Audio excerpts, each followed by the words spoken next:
Olá, pessoal, tudo bem com vocês? Estamos aqui para mais um programa As Pessoas Inspiram pela Vale TV e eu gostaria de convidar uma convidada aqui muito especial, né? Ela está em São Paulo, mas ela vai contar para a gente, a Cirlei Carvalho, ela que é founder do mercado de gestão de carreira, ela é doutoranda também em psicologia organizacional, mestre em psicologia social e organizacional, mentoring, personal coach de projetos de assessment center, facilitadora de soluções de aprendizagem comportamental e gestão de carreiras, embaixadora da Rede Cidadã, aqui do Rio Grande do Sul, e sócia do Instituto Êxito de Empreendedorismo, e também foi executiva da Editora Abril. Eu vou chamar aqui, então, Cirlei Carvalho, nossa convidada de hoje. Seja bem-vinda.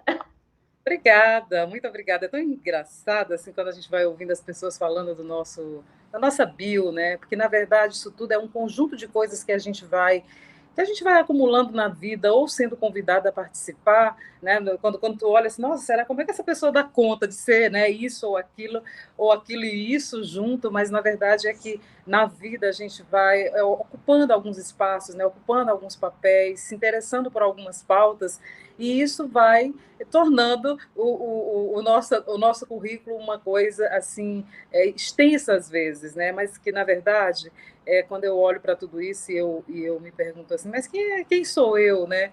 Eu acho que é uma coisa que eu estou sendo, porque a cada momento, em cada um desses papéis, cada oportunidade que a vida me dá, eu acabo me engrandecendo muito, né? É verdade. E é muito curioso, né? Eu tive essa semana, Celeste, a gente começar aqui a contar quero que tu conte um pouquinho para nós da tua trajetória profissional, enfim.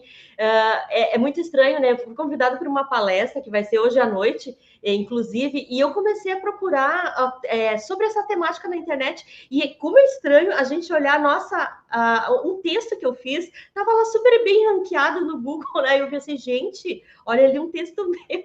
E assim a gente vai construindo e a gente vai se evoluindo nessa jornada da vida, né? E é bonita isso, né? A gente vê aí as coisas que a gente fez já e que podem, né, de certa forma, inspirar outras pessoas, fazer as pessoas ter aquela virada de chave, né? Tão importante, principalmente na carreira, né? E eu vi aqui, Cirlei, que tu tens uma carreira super diferente, assim, distinta não, com várias coisas, né, envolvidas ao mesmo tempo. Eu acho rico isso, eu também gosto de entrevistar pessoas assim, né? E queria que tu começasse aqui a falar um pouquinho sobre essa trajetória. Como é que tu chegou a esses tantas coisas ao mesmo tempo, né? Fala um pouco para nós aqui, Silê, por favor. Né, que na verdade elas convergem, elas conversam, Eliane, porque quando eu falo da Mercado Gestão de Carreira, é uma empresa, uma consultoria na área de recursos humanos. Durante a vida toda, há mais de 25 anos atuando na área de RH, eu passei por vários subsistemas da área de recursos humanos e fui afunilando, em função mesmo da questão das preferências, das pautas em RH, né, da minha identificação com essa coisa de assessoria de carreira, de trabalhar a carreira. Isso é uma coisa que, se eu for pegar, quando eu comecei a trabalhar na vida, eu já, de alguma maneira, buscava uma oportunidade na área de recursos humanos. Isso aconteceu lá em 1989, quando eu fui ser estagiária na Caixa Econômica. Eu caí num setor de departamento de pessoal e logo na admissão do concurso daquele ano. E ali eu já começava a atender as pessoas que vinham para fazer as suas admissões, falando da sua carreira, do que estavam buscando, né? Não que eu entrevistasse, mas as pessoas vinham lá entregar a documentação e a gente já falava de onde eles vinham. Às vezes eram pessoas que deixavam empregos na área privada para vir trabalhar na área pública, ou perseguindo o seu próprio sonho, né? E eu nunca imaginei que aquele estágio lá, quando eu ainda tinha 15 anos de idade, eu iria percorrer a minha vida com isso. Que eu comecei, então, estagiária na Caixa Econômica, né?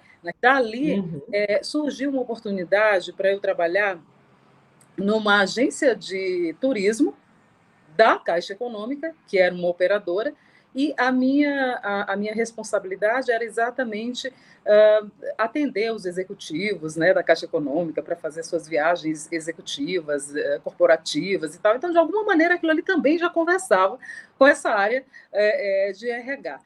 Na própria Caixa, surgiu uma oportunidade para uma vaga que seria para a Credicar, onde eu trabalharia a questão dos relacionamentos dentro das agências para dar treinamentos sobre os produtos do cartão de crédito. Terminou essa trajetória na Credicar, eu coloquei essa minha empresa porque foi uma oportunidade. Eu sou de Teresina, Piauí, é um estado, hoje tem mais de 1 milhão de habitantes, na época tinha 700 mil habitantes e nenhuma consultoria. Naquele período ali, 96, as consultorias começavam a explodir, foi aquele período das reitarias, downsize, não sei o quê, e eu fazia faculdade de administração. E aí começou a cidade crescendo, ainda não tinha o primeiro shopping, e um gerente de shopping tinha me visto, um gerente de hotel tinha me visto com essa coisa de treinamento. Aí ele disse assim, acho que tu leva jeito para essa coisa e vai abrir no shopping a lojas americanas, por que tu não faz o processo seletivo desse pessoal? Eu falei, mas eu não sei, né? Como é que eu vou? Né? Eu ainda não tenho essa técnica. E ele disse, não, mas eu acho que é interessante tu começar a entender sobre isso, tu faz um curso de administração, eu acho que é importante tu entender sobre isso. E assim, ó, resumindo, eu tinha uma amiga em São Paulo, que ainda hoje é minha amiga, estou com um café marcado com ela agora para o dia 18, ela disse, Cirlei, eu tenho uma consultoria em São Paulo, eu posso te ajudar tecnicamente e a gente vê o que faz. Só quero te dizer que o meu primeiro processo seletivo, eu tive que selecionar 200 pessoas, porque foram as pessoas que iam trabalhar na Americanas, mas também as pessoas que iriam prestar serviço para as lojas americanas. Ali foi o meu grande MBA da vida, né? Meu mestrado, meu doutorado, meu tudo, porque eu tive que ir fazendo as coisas conforme a oportunidade acontecia e não tinha outra empresa na minha cidade.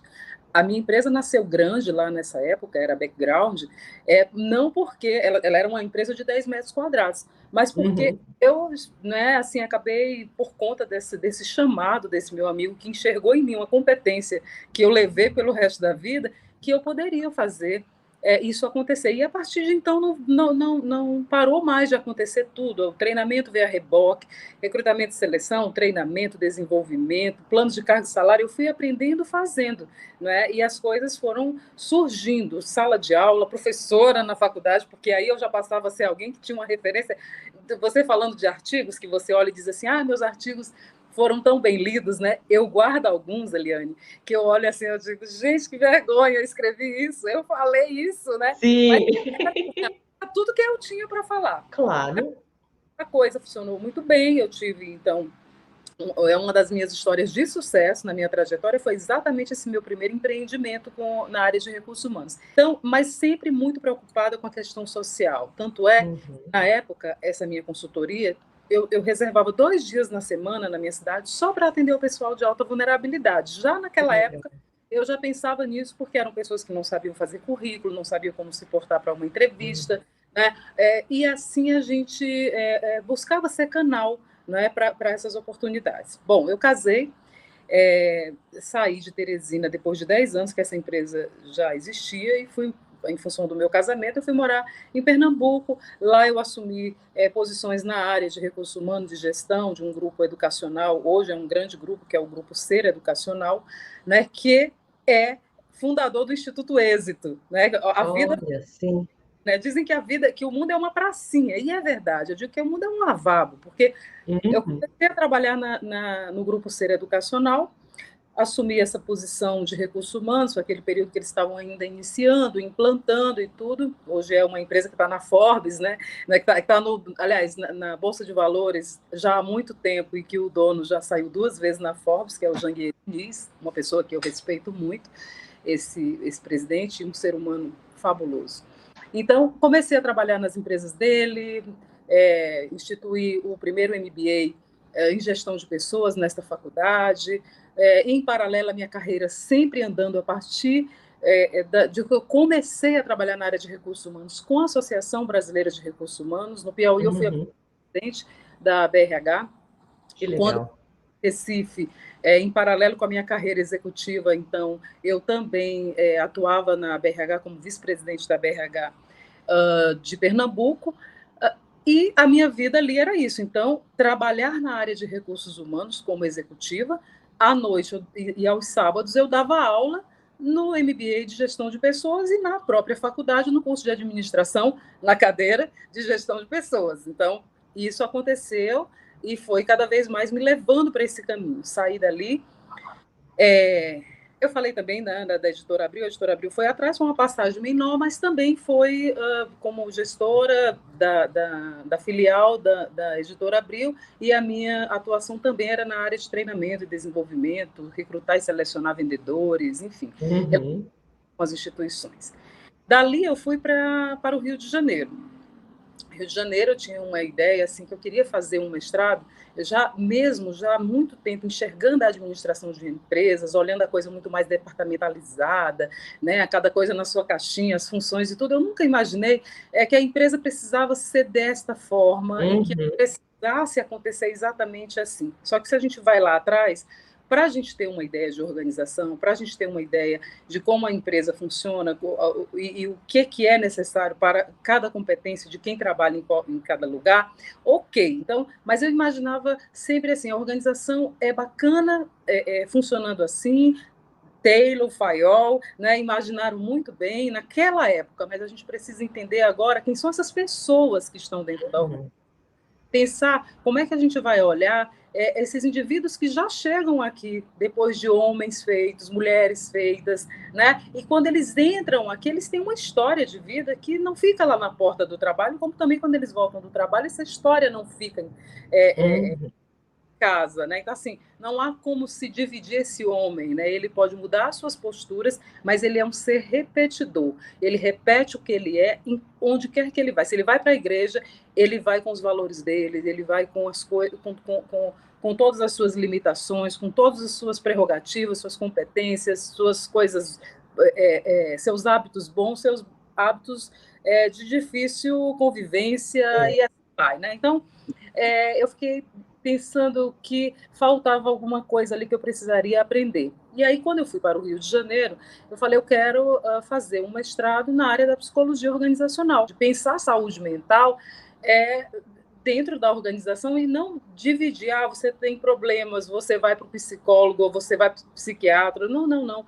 Como é que a gente integraliza tudo isso, que é hoje tendências, né, o que as organizações têm trabalhado hoje. Eu acabei indo me especializar na gestão de pessoas, na gestão de carreira, na assessoria de carreira. Foi aquele período lá que começou a formação em coach, né? Então, fiz a formação em coach, fiz todas essas coisas todas que vêm, que agrega, né, e que surge como formação nessa nossa vida na área de RH. E ali eu comecei a dedicar todo o meu empenho em entender muito mais o indivíduo na sua totalidade, mas olhando muito particularmente essa questão da saúde mental dele. E aí foi a oportunidade que eu tive de juntar as duas coisas que eu, né, sou muito apaixonada, que é a área de recursos humanos e a psicanálise. Então, fazendo esse estudo em paralelo, comecei a descobrir o quão necessário era fazer esse trabalho quando a gente começa a assessoria. Quando você olha o coaching em si, né, você vai à psicologia integrativa. A gente está falando de Carl Rogers, a gente está falando de Jung, né, a gente está falando também de TCC, né, de trabalhar as questões cognitivas. Então, quando eu comecei a olhar para tudo isso em paralelo, olhando as técnicas e as teorias voltadas para a psicanálise, para a psicologia, eu encontrei um formato, né, de escuta diferenciada, de uma forma de atuar dentro da organização que fez todo sentido. Contudo, com muita resistência. Mas esse tem sido um caminho que eu tenho percorrido desde de 12 anos para cá. 12, 13 anos para cá. Então, fiz essa formação, dei continuidade ao meu trabalho numa consultoria que aí eu já tinha, né, que é a Mercado de Gestão de Carreira, lá no Rio de Janeiro, fazendo atuações em organizações, né, e muito nessa possibilidade de atuar com coach, com assessoria de carreira. E a própria BRH e todas as outras informações que o próprio mercado vinha trazendo também começava a apontar que havia uma necessidade da gente olhar a questão da diversidade, né, havia uma possibilidade importante da gente pensar em programas de inclusão, de pensar políticas diferenciadas para as organizações, para a gente poder ter organizações mais saudáveis, levando em consideração a diversidade, pensar e falar sobre as interseccionalidades. Eu acabei me deparando com a Rede Cidadã, né, que já veio acontecer para mim em Porto Alegre. Quando eu saí do Rio de Janeiro, eu vim para São Paulo, fiz uma atuação importante aqui, mas foi pouco tempo, eu fiquei 2 anos aqui e fui para Porto Alegre. Porto Alegre se abriu um leque de coisas em função dos meus estudos, das minhas pesquisas, as práticas do meu trabalho, né?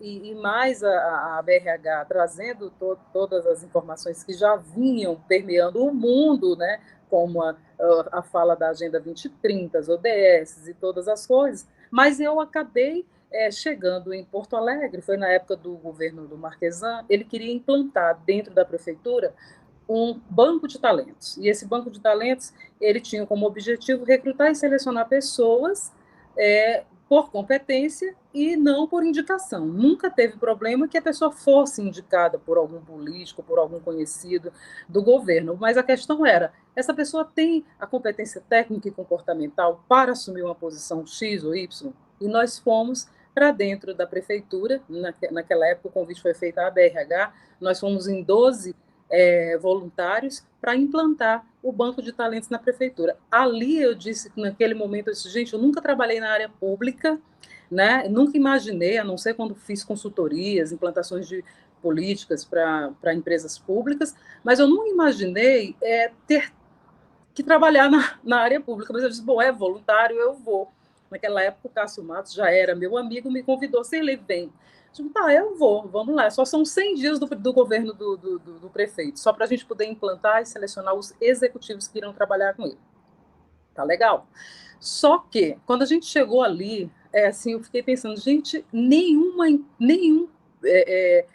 político nunca fez um convite como esse, né? Como é que a gente faz um trabalho como esse e deixa legados? Então, nós nos reunimos para fazer esse trabalho, só que esse trabalho reverberou por outras questões, porque ali a gente teve a oportunidade, eu diria assim, que foi uma das experiências mais ricas que eu já tive na minha vida, porque foi ali que eu tive a oportunidade de conhecer verdadeiramente as realidades, né? Me aprofundar, eu penso assim, o quão rasa, né, eu era, ainda sou, mas eu tinha um conhecimento muito raso da política, o que é políticas públicas, as realidades, né, as diversas, distintas realidades da população de uma cidade, como funciona uma administração pública. Então, ali eu fiz um outro MBA em administração, mas também tive a oportunidade de fazer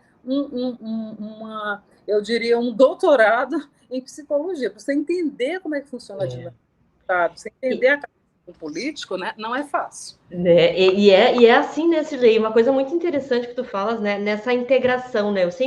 Eu já venho me percebendo, tentando conectar, né, fazer essas pontes, como você está comentando, né, dentro dos projetos que eu tenho feito, tentar fazer esse ecossistema, olhar todos para um caminho, com um objetivo comum, né? O que tu entendes, assim, em termos o que é preciso a gente fazer para isso acontecer, tá? E, olhando, assim, a parte comportamental das organizações, das lideranças, tá?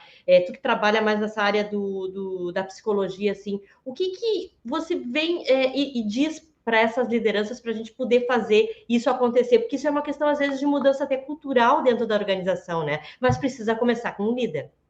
Precisa começar com o líder. Esse, eu diria que é uma das maiores dificuldades, um dos maiores desafios da área de recursos humanos e também da área de saúde mental como um todo, né?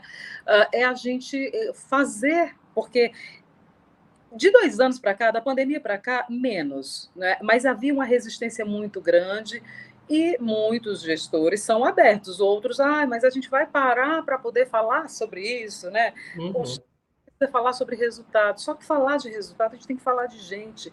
Existe um jargão de mercado, que as pessoas são selecionadas pelos seus currículos, pelas suas competências, e são demitidas por comportamento. Quando a gente olha a questão socioemocional, como essas pessoas estão, como elas chegaram, porque elas chegam no trabalho e muitas vezes elas não são recebidas nem com bom dia, já é o resultado, já é uma situação de cobrança ou de intolerância ao seu próprio trabalho, uma agenda enlouquecida, que ele entra no automático da hora que ele entra até a hora que ele sai. Então, o que a gente tem trabalhado fortemente nas organizações, e também tivemos a oportunidade de trabalhar nas organizações públicas sobre isso, é da necessidade da gente pensar esse indivíduo na sua integralidade, da necessidade também da gente se comunicar com esse indivíduo, porque se a gente está dizendo aí que 90% das pessoas são selecionadas pela sua capacidade técnica e é demitida da sua falta de habilidade comportamental, né? Nós também estamos falando de uma outra coisa. 99% dos problemas nas organizações chama-se comunicação. As pessoas não se comunicam, não é porque elas não saibam se comunicar, elas não têm oportunidade de se comunicar. Sim. E quando traz isso para a psicanálise, o que acontece? As pessoas se curam pela fala, as organizações se curam pelas falas. E nós estamos com muitas organizações doentes porque as pessoas não podem falar, as pessoas não podem dizer o que pensam, ou pelo menos se podem dizer, elas não estão conseguindo esse espaço de uma maneira a se sentir seguras, em ambientes seguros de fala.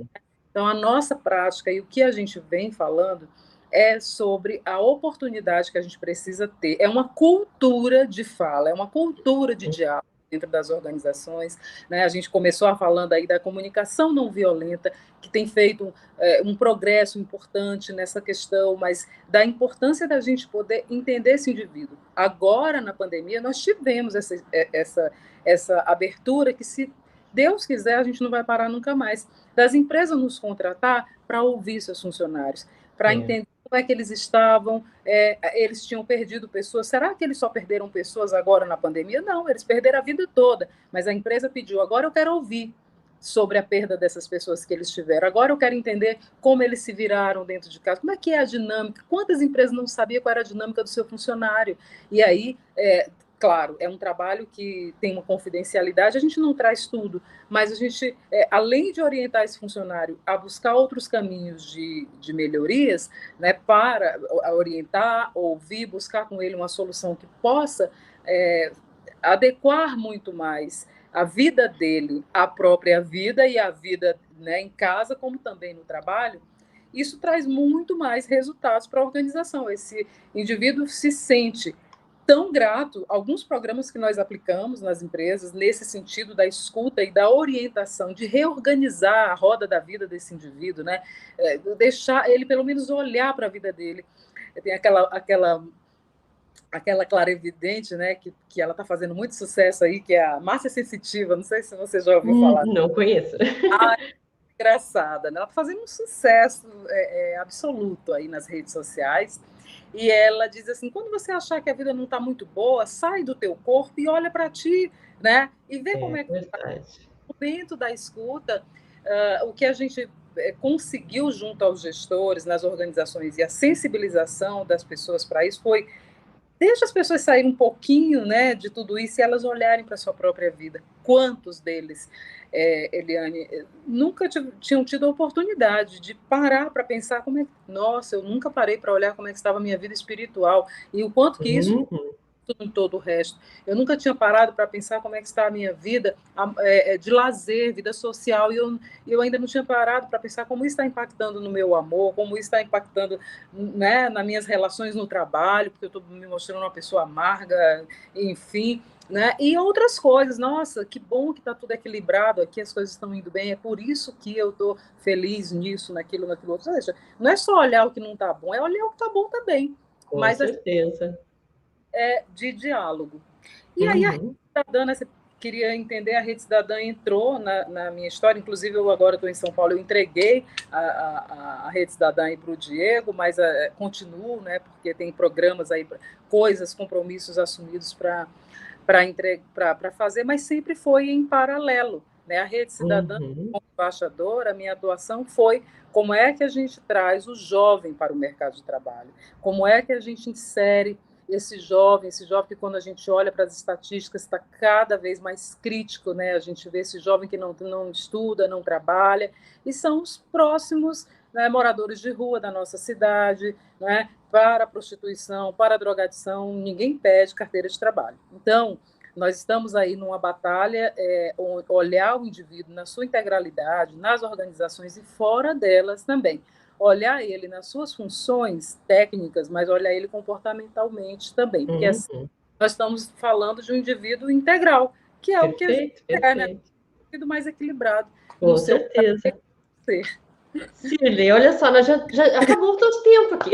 Foi muito rápido, eu não consegui fazer a metade das perguntas que eu queria, né? Porque essa mulher fala bastante, mas ela conseguiu sintetizar aqui o que eu queria passar com esse episódio, né? Que é justamente isso, né? As coisas vão acontecendo na nossa vida, a gente vai trazendo esse eixo social, esse parte de voluntariado, e tudo vai sendo construído nesse processo, e a gente tem que olhar para esse outro lado também, não é só ganhar dinheiro, né? Não é só as empresas olharem o lucro. A gente pode fazer com simples ações, né? Simples dedicação de tempo, às vezes não é nem recurso financeiro, né? Mas pode transformar vidas, pode transformar o nosso ambiente, né?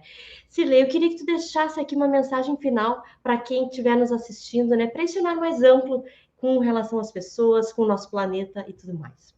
Pois é, eu pego o gancho do que tu já vinha falando, né? Assim, que, na verdade, tudo se entrelaça. A gente vai olhando a vida. Minha mãe dizia assim, quando eu comecei a trabalhar, ela dizia assim, faz de conta que tudo na tua vida tu tem uma caixinha, como se fosse uma caixinha de ferramenta. Vai guardando lá, porque uma hora tu vai precisar. Né? As relações, vai fazendo as relações, mas não vai deixando ponta, porque uma hora tu vai ter que dar conta de juntar essas pontas. E aí foi quando eu falei para você, né? Trabalhei com o Janguier Diniz como executiva da empresa dele, no Ser Educacional, encontro ele em São Paulo, na fundação do Instituto Êxito, e aí eu fui, né, ser sócia é um trabalho voluntário, né, mas para trabalhar também com os jovens. As coisas vão se interligando, a gente vai encontrando as pessoas, vai encontrando as pautas que a gente se identifica, e, na verdade, sendo voluntário ou não, a vida vai te trazendo chances de tu colocar esse teu talento, essa tua vontade de fazer naquele campo, várias oportunidades que também te trazem remuneração. Né? Então, uma coisa casa com a outra. Mas eu pensei, vou falar de um livro executivo? Não, eu quero falar de um livro que fala de vida, sabe? Assim, depois do Pequeno Príncipe, de Saint-Exupéry, tem um livro de um autor português, ele está muito em voga aí, que é o Walter Hugo Mãe. Os livros dele são todos lindos, mas tem um livro que eu li dele que se chama As Coisas Belas da Vida. E aí, quando você olha, né, um homem de quase 50 anos escrevendo sobre o avô, escrevendo sobre os valores, as coisas que importam para ele, que sempre foram importantes para ele na vida, na constituição dele como gente, você vai vendo que é isso que faz dele alguém que ele é.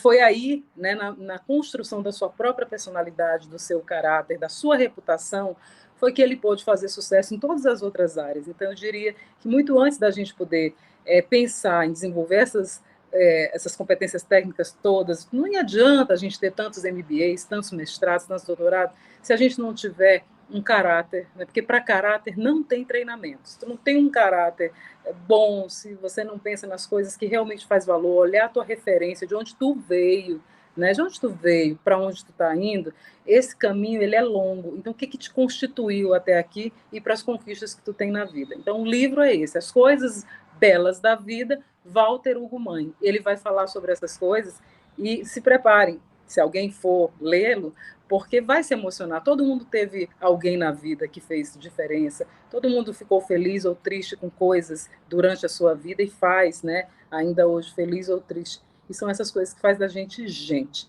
E tirando a roupa, né, e as coisas que a gente tem, nós somos isso, nós somos gente. Então, que a gente consiga ser essa gente que possa estar nos lugares e que possa fazer a diferença, que possa fazer desse mundo um lugar melhor para se viver. Muito bem, muito bem. Gente, quem está aqui com a gente, aqui na Vale TV, no programa As Pessoas Inspiram, eu agradeço de coração, agradeço a Cirlei aqui, que está dedicando seu tempo para compartilhar um pouquinho da sua vida e tudo que ela tem feito, né? Esse olhar tão tão bonito aí com relação a ela, aos outros e ao planeta que ela vive. Então, agradeço de coração e até o próximo programa com As Pessoas Inspiram, tá bom? Bye, bye. Muito obrigada, Eliane. Tchau, tchau. Tchau, tchau.